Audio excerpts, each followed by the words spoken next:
Good morning, everyone. I'm Joanne Koontz. I'm here today with my partner, Jackie Durham, and our illustrious guest participant, Whitney Harper from Advos Legal.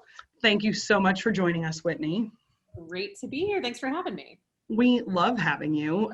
For those of you who do work with us with some frequency, you know that Whitney is a good partner of our firm. Her firm does some of the business things that we don't do, and we do some of the tax and real estate things that they don't do, and it's a really nice marriage.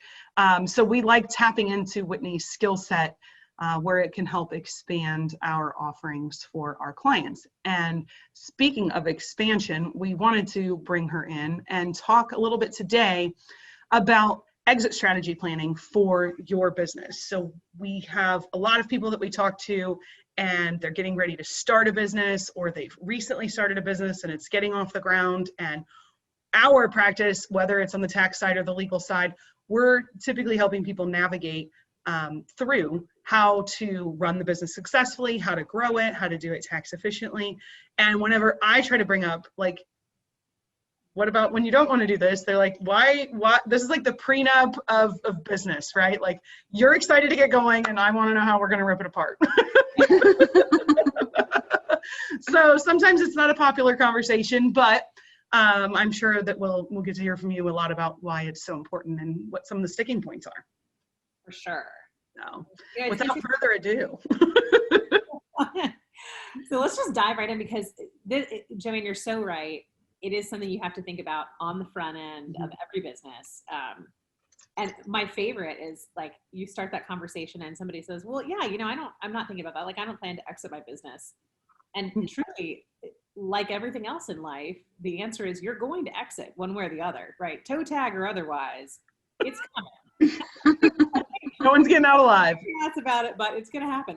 And wouldn't you rather have made some conscious choices about that than get to the point, regardless of how you get there, and go, oh, crap, really wish I'd thought about this or gotten ahead of this earlier, when I could have made a difference in what this exit looked like. And that, when you see that happen, it really only takes once of sitting in my chair or your chair with a client who is facing an exit that could have been better and isn't ideal, isn't what they wanted. But they're sort of in a spot where that's the only option.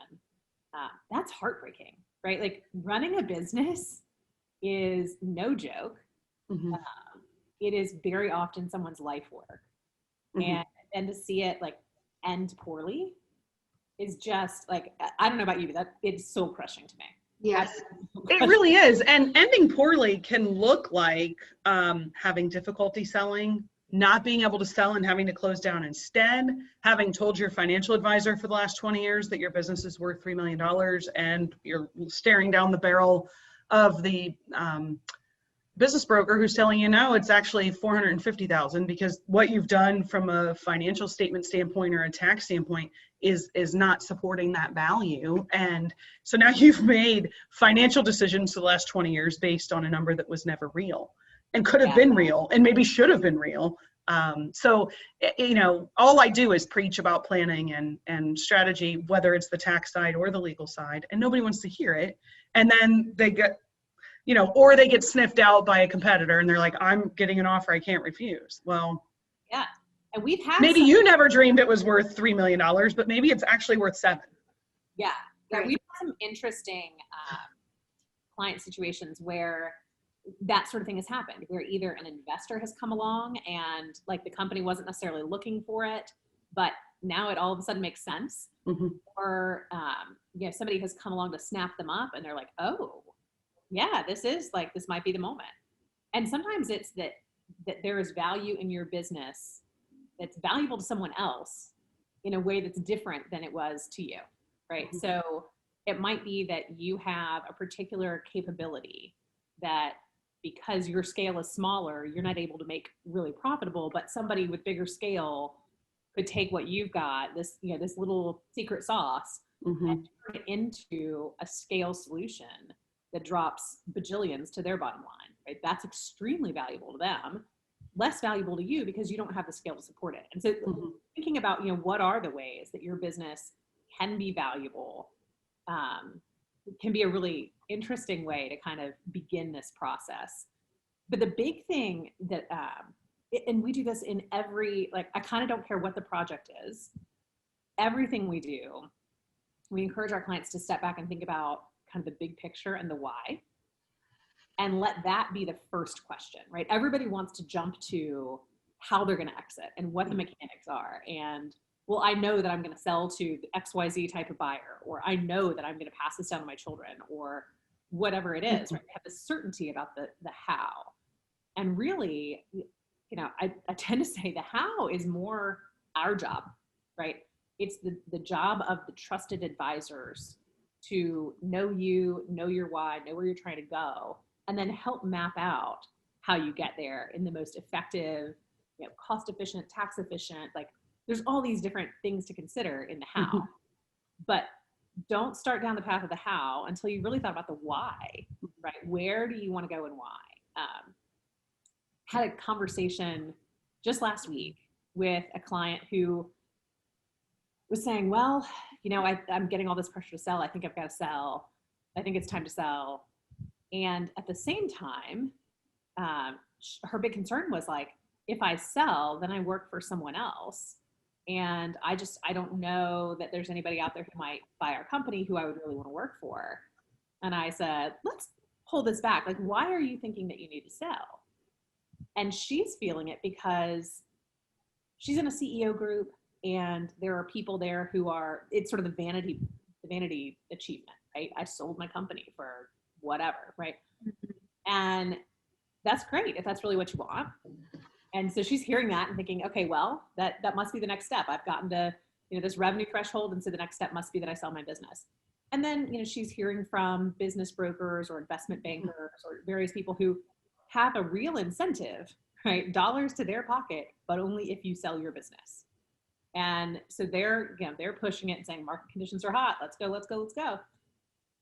And again, if that's really what they want, great. In this case, you could sort of tell from the way she's talking about what her role will be like post-sale, that she loves this business. She wants to stay in it. So does her husband, right? They're passionate about the substance of their business. They're passionate about their team, about the way they do business. And they're also, admittedly, they are control freaks, right? So those are not the ingredients of someone who needs to sell their business. It's just not like, let's don't do that. If you all of a sudden you're going to be an employee of the buyer, probably not. Yeah, right. Like, when was the last time you were an employee, and how was that experience for you? Because I gather poorly, right? Yeah, most business owners, the last experience was the terrible employment right before they were like, to heck with this, I'm out on my own.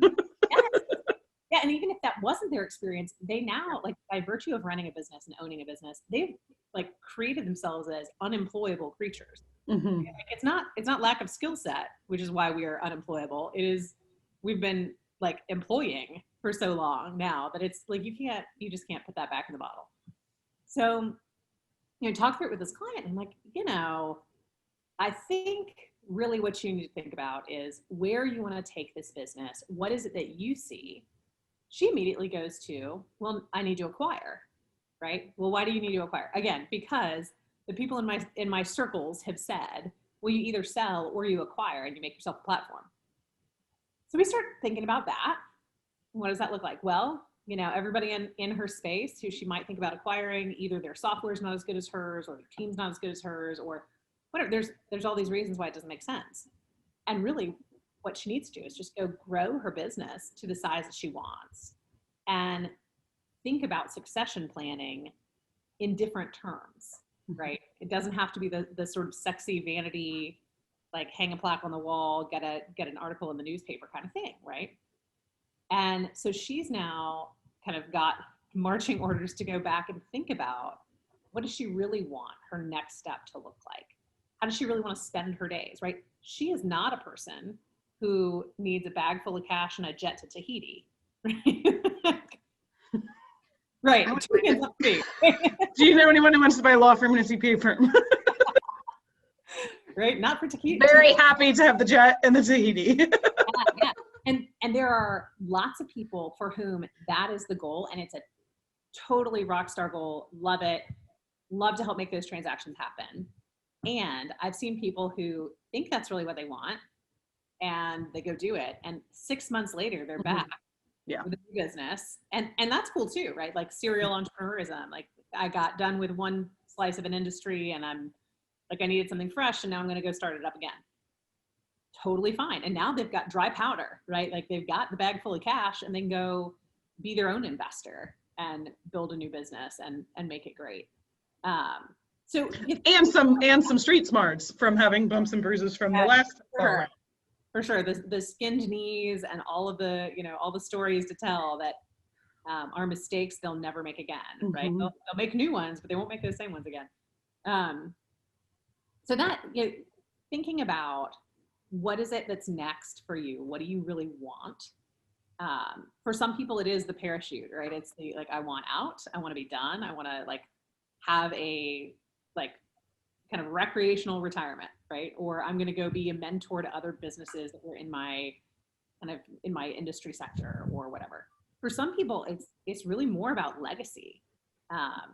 And that's not to say they can't both coexist, right? I mean, the company where I was in-house counsel had founders from 25 years before I joined the company who still were invited to company events and were well loved by the staff who still were there, right?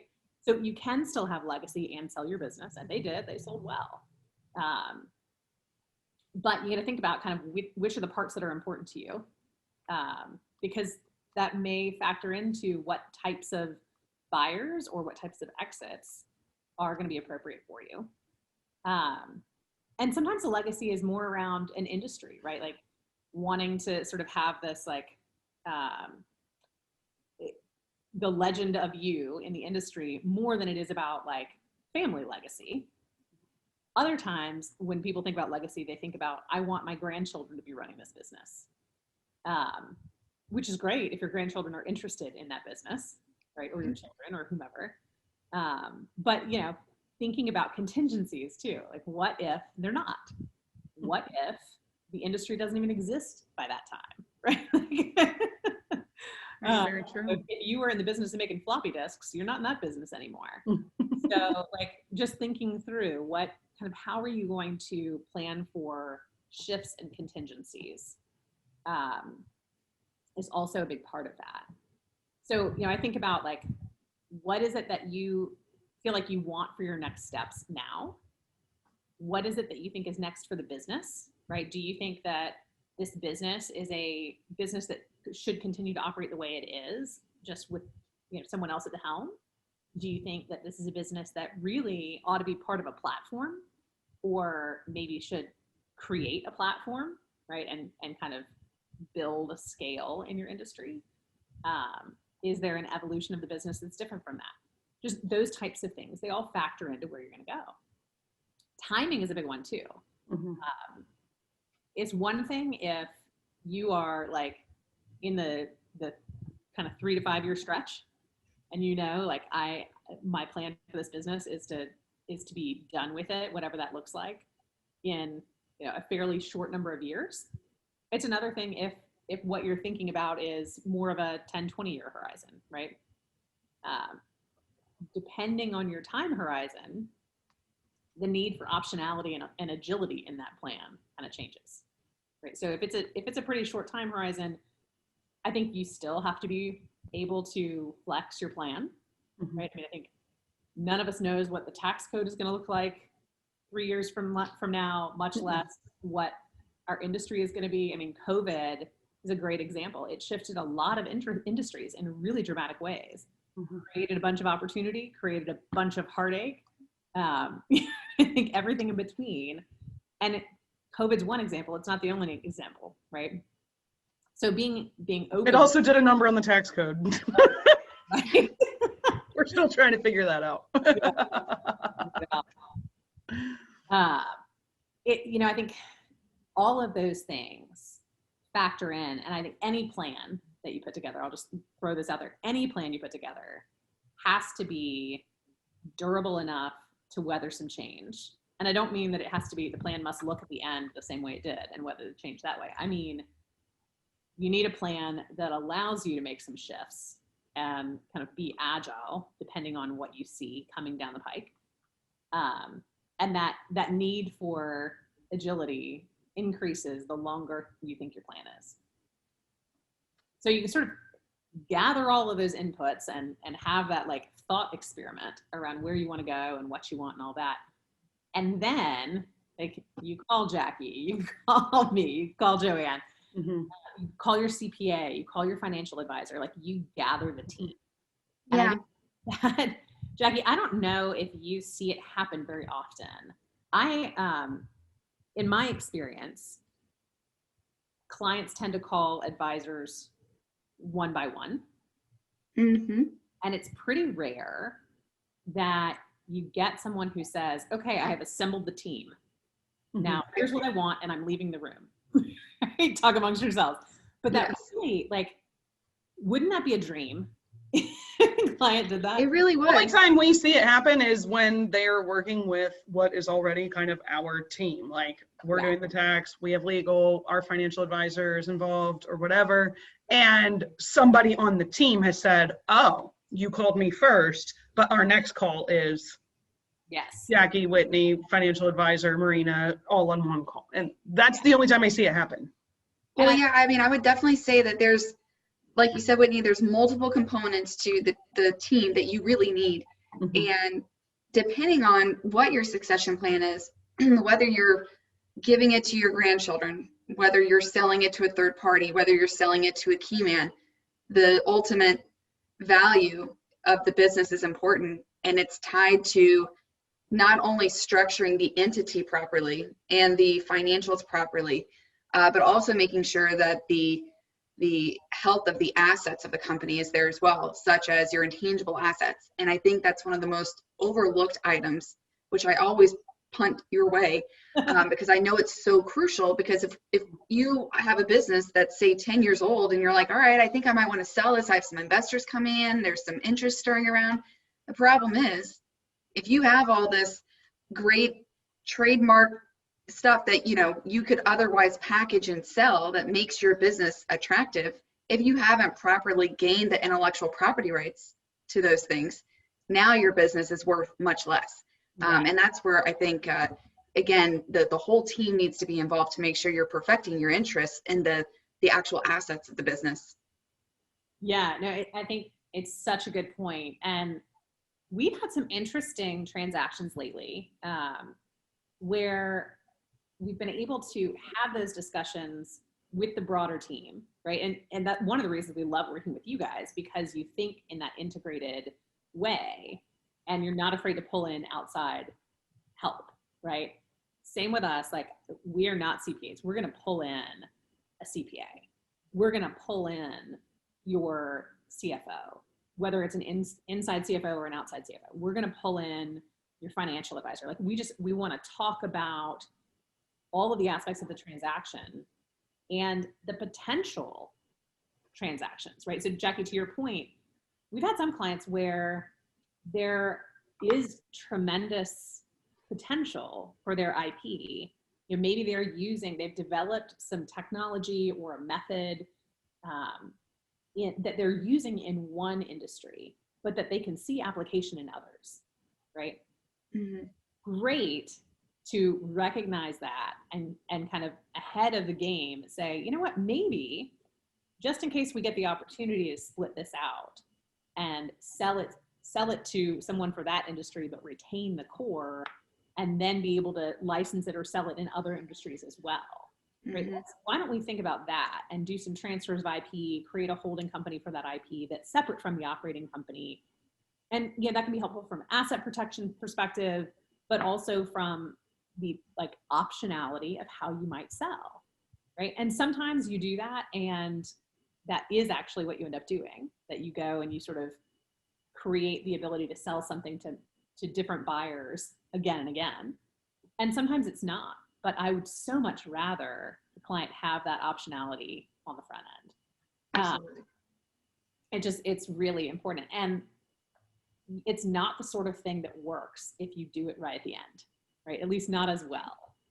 Well, wouldn't you agree that there's folks that go to sell their business and they have this, piece of gold and tangible property that is the golden goose egg that the buyer is after, and lo and behold, some consultant or independent contractor created this piece of gold 10 years ago, and you go with your hand out asking him to sign an assignment and release of his rights in that property, and he comes with his hand out. Oh yeah. So that's unfortunately what can happen. Or even employees, I've seen, if you have employees working for you, and technically their work product and their eyes and their ideas and concepts and that's supposed to technically be the property of the company. But if it's not crafted properly in the employment agreement itself, a buyer may be less attractive to a buyer of the business, because they're like, well, technically your employee Joe could come back and say that really those ideas and concepts are his and not yours. And I think those are the belts and suspenders that everybody, again, overlooks and discredits. And I know it's a lot of investment on the front end, but you got to at least put in plan, like, all right, I'm going to at least get good employment agreements in the next 6 months if I can't afford to do it right now. Yeah. Things like that. The best thing about like getting ahead of this stuff, right? You don't have to do it all at once. You can create a plan for what are the things that need to be addressed. We call it advanced due diligence, right? So you've gathered your team, you've sort of thought about like, what is the potential path? And then you have that same team look at your business and say, where are the gaps, right? What are the strong suits? What are the things that are great that are going to be a ton of value? And let's make sure we've protected those. And where are the gaps? What are the things that we either didn't address, or there's some language in a contract that's really unfavorable that we need to get ahead of now, that maybe we can float past someone without them even realizing we're doing it, right? Like not have to make a big deal out of it, versus I'm closing my transaction tomorrow, but only if I get you to sign this paper, and I've got to fly to Omaha to get somebody to do it, right? Right. Like, all of those things can be addressed ahead of time. Looking at who wrote your code, who came up with your branding, who has been, creating your methods and processes, all of those things, making sure you've got the agreements in place.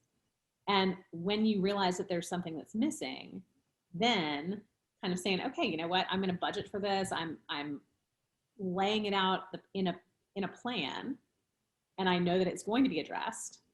And then, you're not in this situation of just like, okay, I have to shell out buckets of money right now and make it happen, right? It doesn't have to be an emergency. Mm-hmm. So if you can do advanced due diligence, you're taking a look at your business like a buyer would, or like an Mm-hmm. investor would. And then we have our clients go ahead and build the data room, right? We have an online data room. Clients can do this themselves. If you don't work with a firm that offers the service or that operates this way, go ahead and create the data room internally and make sure that all of your documents that are, all of your contracts are signed and saved in there, and that they have all their pages and things of that sort. But get them all, get them organized. We laugh as though it's a joke, but it's every day. Every day I'm like, I wanted the whole tax return, not page 6 upside down and then jumping to page 42. And it's interesting because I think we all laugh about it. We all see it all the time. And we run businesses. We get it too. Like, you're going fast. The most important things are delivering great work, making sure that the cash flow is working. And you're going to do those things. And if your client failed to sign their agreement, you might not feel inclined to go harass them for it. And I get it, right? I do. And if you really want to sell well, or if you want to have kind of the options and the opportunities available to you at the best price possible when you get to that point, you've got to have good hygiene along the way. That's all, right? Like, just keep that hygiene going. Don't skip showers. It's a bad idea. Yeah. So you kind of do this advanced due diligence, and you also start looking at the team, right? So if you're going to exit your business, in most cases, whoever you are, is key to the business. And so, if I take the star performer out of the business, and I haven't prepared the other people in the business to step in, or they haven't already been stepping in for years, then there's not much to sell. There's not much to be left to the next generation. There's not much for an investor to be interested in. So you start looking at the team and who is it? What do they need? What skill sets do they need? What relationships do they need to start building? And all of that can be kind of scary, right? Like if you're the founder of the business, often a lot of the value you bring is that you have the relationships and you are the one person you know you can rely on to not let the client down or not let the team down or whatever, right? And so you're very used to that, and it's time to start thinking about who else can you bring in, who else can you begin to rely on, groom the team. And then your shift in relationships can go toward strategic relationships in your industry, relationships with investment bankers or with service providers, professionals, not because you are trying to get a transaction to happen right now, but because you want to be the person who, when the right transaction pops up, when the right opportunity pops up, they think of, right? You want them to know your business well. You're keeping people in the loop about what's going on with you, but you're also getting feelers out for what's happening in your industry, right? It's really hard. Maybe you guys have better secret sauce around this than I do, but if for instance, a marketing firm shows up, we have a client who's doing some great work in marketing who says, hey, I want to know what kinds of transactions are happening in my space. I'm not ready for an investment banker right now. I just kind of want to know who are the likely buyers, right? Who's out there active. They're in a much better position than I am to know some of that information, right? It's industry groups, it's industry news, it's just those connections that you're making with other people who maybe have sold or who are buying, who are looking at what's out there and kind of how transactions are happening, what's attractive to buyers right now, what's not, those kinds of things. And so you really can help yourself as the business owner by like just building those relationships, having the conversations, totally informational, right? Like there doesn't have to be a, like, because I'm ready to pull the trigger kind of intensity to it. But building those relationships can be huge. And frankly, can help you if you get to the point of an exit and you know the buyer directly, you may not need an investment banker. You may not need a broker. And you may actually save yourself a significant chunk of cash. Yes. that makes a purchase price much more attractive to you and makes your business more attractive to the buyer because you're not having to factor in that premium, right? So we had that happen on a transaction that closed last week where the client ultimately found a much higher sale price from a buyer directly than they ever did through a banker or a broker. And it was a game changer, big transaction. So I think due diligence, get the business ready, groom the team, make sure the people are ready. You don't have to be doing that explicitly, by the way. Like people are always like, I can't tell people that I'm thinking about exiting. So don't, right? Advance people's careers, help them to level up their skills, trust people, give them respect. Like everybody wants that in their job anyway. I think people are not inherently suspicious of you telling them that they're great. Right? People want to believe you when you say like, you're amazing and I'm giving you more responsibility. So you don't have to be super explicit about it, but that is important. And then build those relationships and sort of just keep the information coming your way and keep other people close so that they know what's happening with you as well. And then iterate, right? So you've sort of got an idea as to what your path is, and you're building the plan based on what you've seen in your due diligence review of what needs to happen in your business. But you need to sit back down with your key team periodically, right? So that team of advisors you spoke with at the beginning of this process, who helped you identify what needed to happen kind of in due diligence and how you might execute on the why and the goal you have, that same team, you need to kind of regroup periodically and say, okay, does that path still make sense? What has shifted in our business that might affect that path? What's shifted in the industry or in what we're seeing, from a regulatory perspective or just in the market generally, and adjust course if you need to. Right? I think that is something we see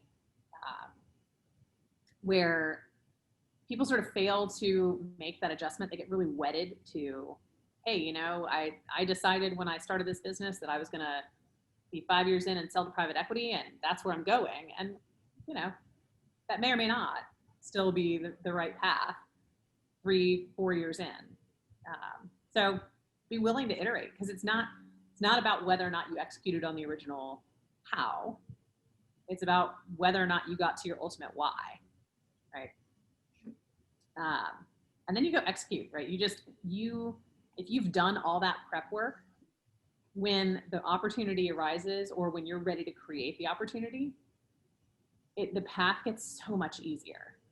And profitable. Yes, and much more profitable.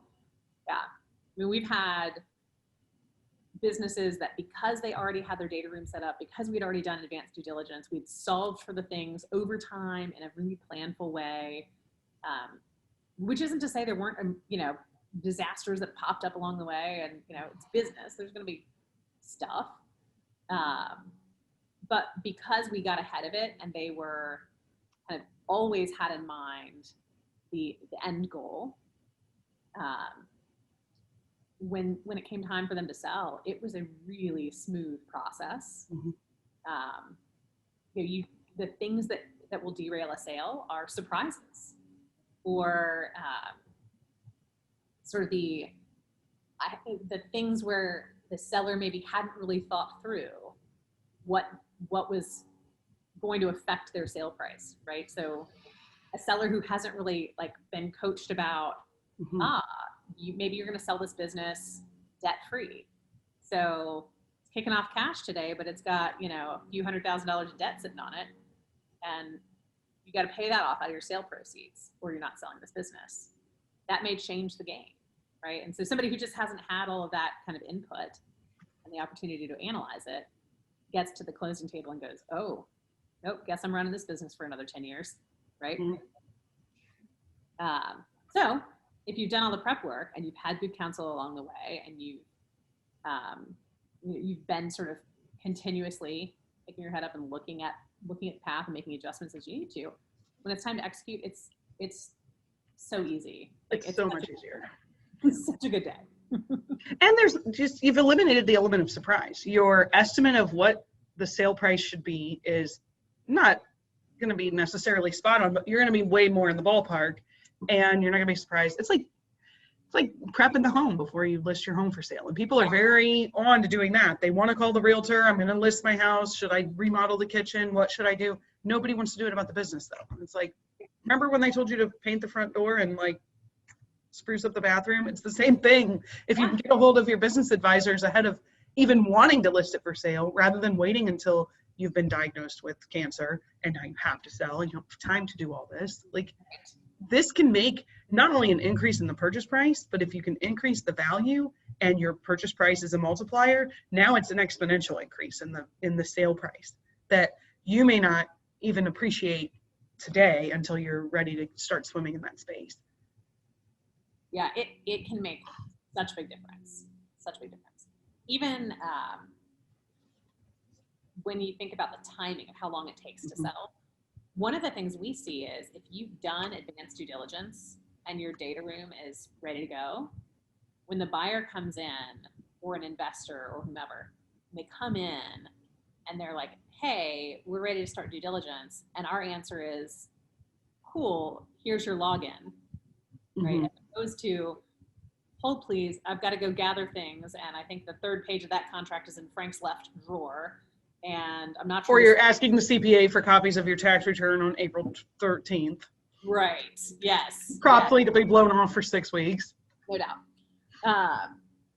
But you know, when you have all that stuff ready, the buyer goes and they look at it, and it's a much more cursory look, right? When you already know the answers to the questions about which contracts can be assigned or which ones are going to have a problem, and you not only know the answer, but you're sort of feeding the plan to the buyer.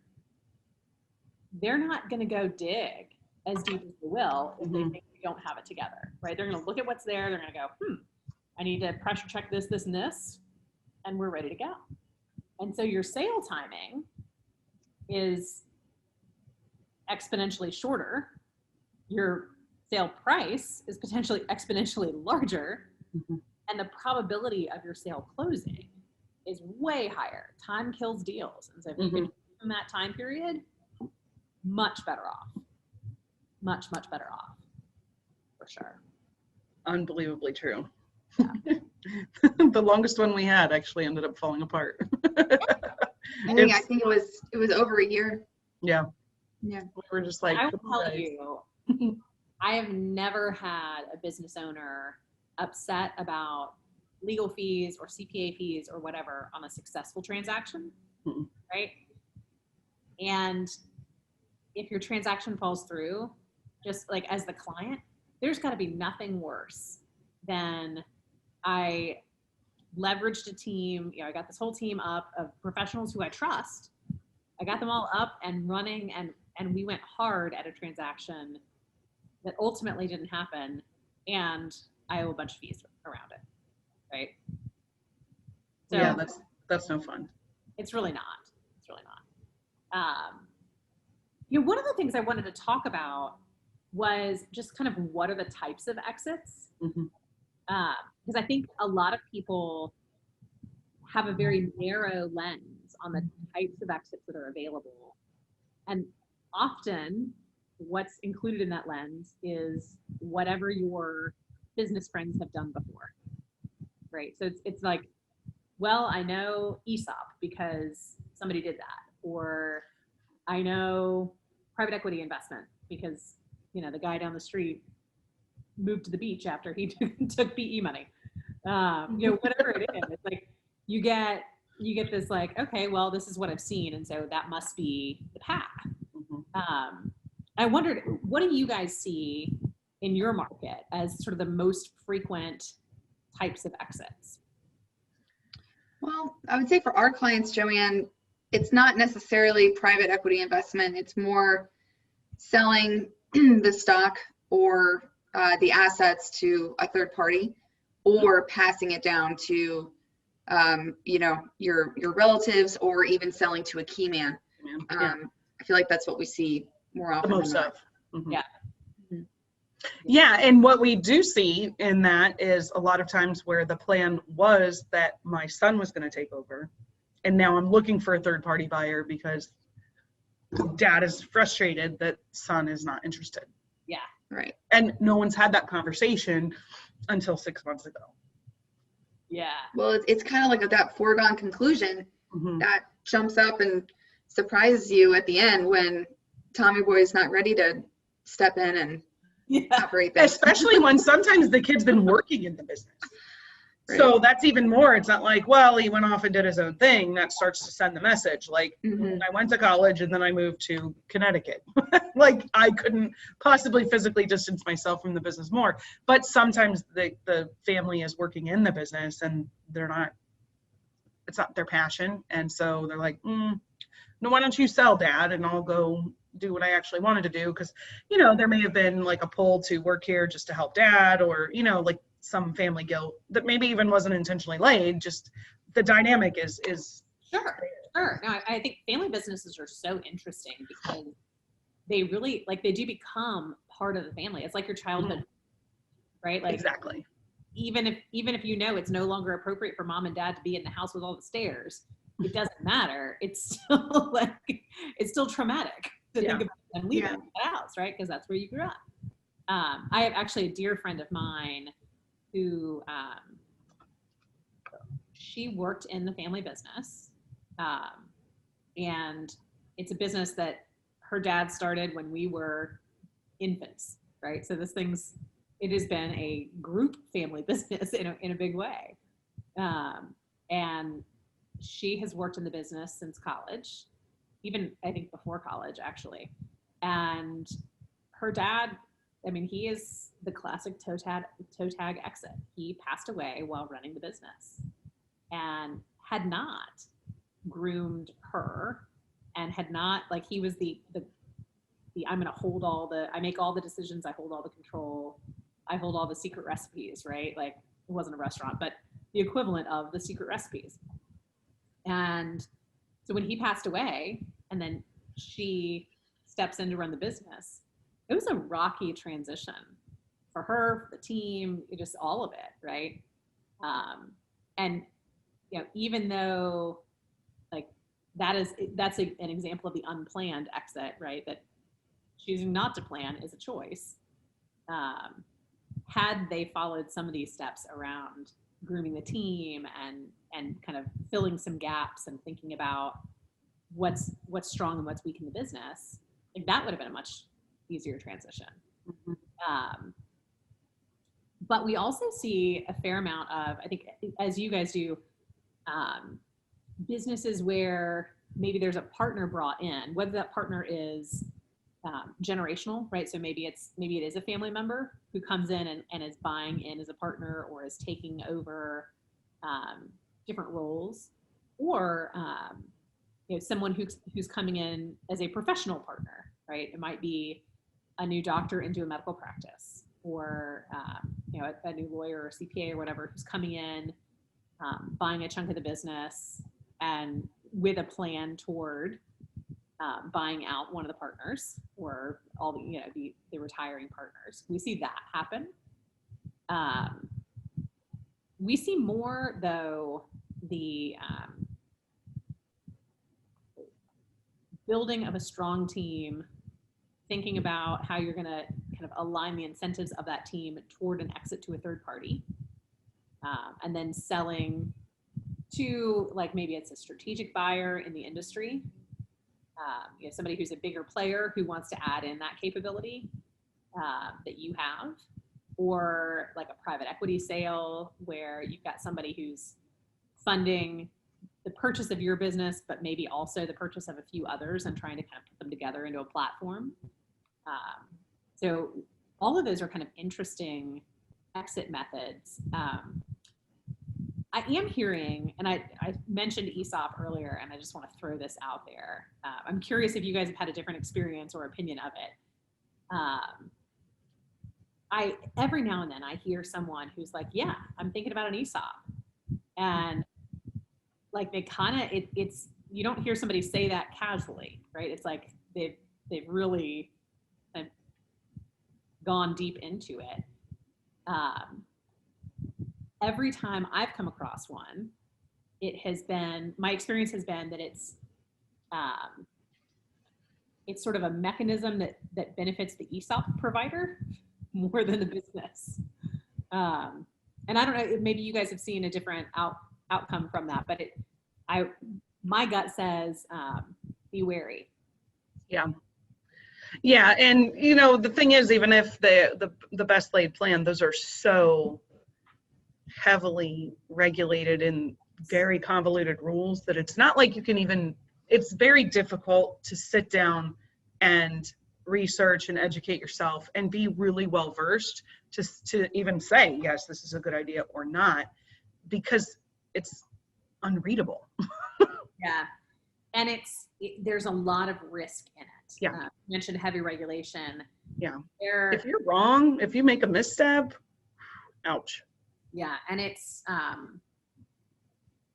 not just like, oh, a slap on the wrist. You think about excise taxes that hit you and the employees, and just like big penalties.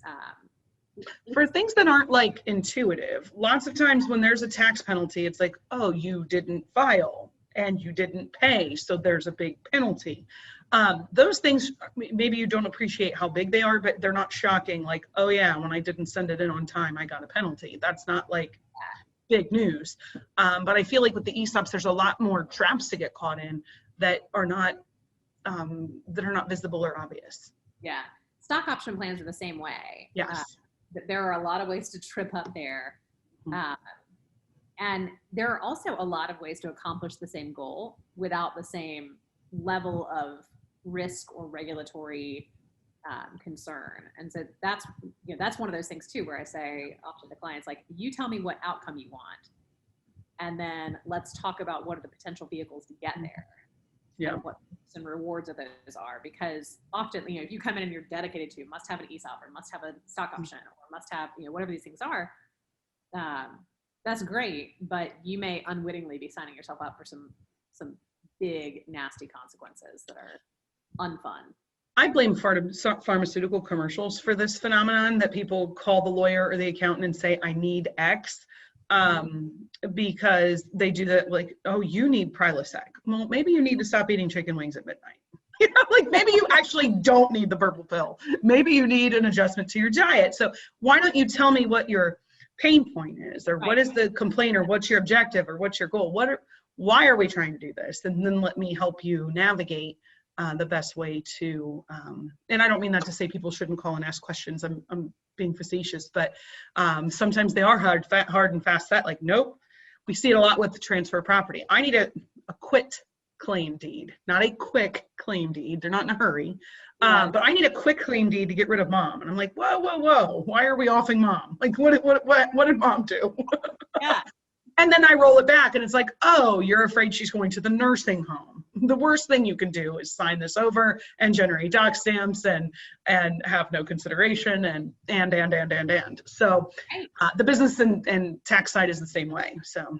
No, it's absolutely true. And I think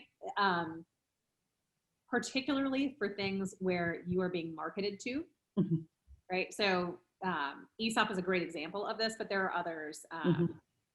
We had an example recently with a client who years ago was someone marketed to them let's roll your 401k over and use your 401k to fund your business. Good Lord, don't do that without great counsel. Don't use your IRA to fund anything, except your retirement. Yeah, I mean, that one cost the client a $15 million sale of the business. Like, dead in the water, done. I had a guy early in my career take it all out. He moved here from up north and he loved sports. So he wanted to open a sports bar and he drained the 401k. And I was like, whoa. Let's not touch protected assets. Like, maybe let's get a business loan. Let's get something that's not your retirement. Nope, face first. 3 years later, no money, no business, no retirement. And I was like, and he was the nicest guy ever. It hurts. And it's not because people are not smart, right? No. It is not like, none of this, the war stories are not, oh my gosh, these people are dumb. It is, there are a lot of pitfalls, and like, good counsel is there for a reason. And we have seen people get banged up, and we can help prevent that for you. But it does, I think it really requires having great open conversations about what you're trying to achieve with your advisors. Yeah. Right. And with the whole team of advisors. It'd be great if I could speak. Essential skill for webinars, speaking. Who needs it? So yeah, I mean, I think if you're being marketed to, if there's somebody trying to convince you to do a thing, think about what their incentive is, right? I encourage a skeptical eye for anybody who's not a fiduciary to you, right? If they don't owe you a duty of care, then they are caring for themselves. And that is just worth remembering, right? For sure. But yeah, I mean, I think all of this, the key message is think about why you want to, why you want what you want, and what is the ultimate outcome you want. get the right people in the room to have the conversation about that, and then do the prep work of like being ready way before you need to be ready, and then staying ready along the way. Keep reevaluating the plan, right? Make sure that the plan that you have today is the plan that makes sense today and not the plan that made sense for yesterday or 2 years ago. Because things change. I mean, if there is a thing we know as entrepreneurs, the plan today is not the same as the plan 60, 90 days ago, right? Yeah. It changes rapidly. And you got to keep up with that. And so then, if you've done all that planning, you go execute, call your team, and execute really well, and have like a whole bunch of champagne waiting for you at the finish line. Yeah, instead of a whole bunch of Prilosec. It's so true. It's like, when do you want to spend the time? So if you want to avoid the surprise, and if you found out there were these nominal, like 10% changes that you could make today that are going to be 10 times that payback in 10 years when you sell, you would be like, of course I would do that. Like, if I just knew I shouldn't rape the company of cash every second it had $1, I wouldn't have done that, and it's like, well, some things you want to scratch your head and go, how did you not know that was going to be a problem? But, depreciation and some of the other kind of non-cash things that happen in the books, people don't necessarily appreciate how those can be done better. So, and then usually what we have is like the call. It's like, hey, I just got an offer I can't refuse. And you're still calling for the wrong reason. I need to not pay tax. It's like, whoa, time out. Back this up.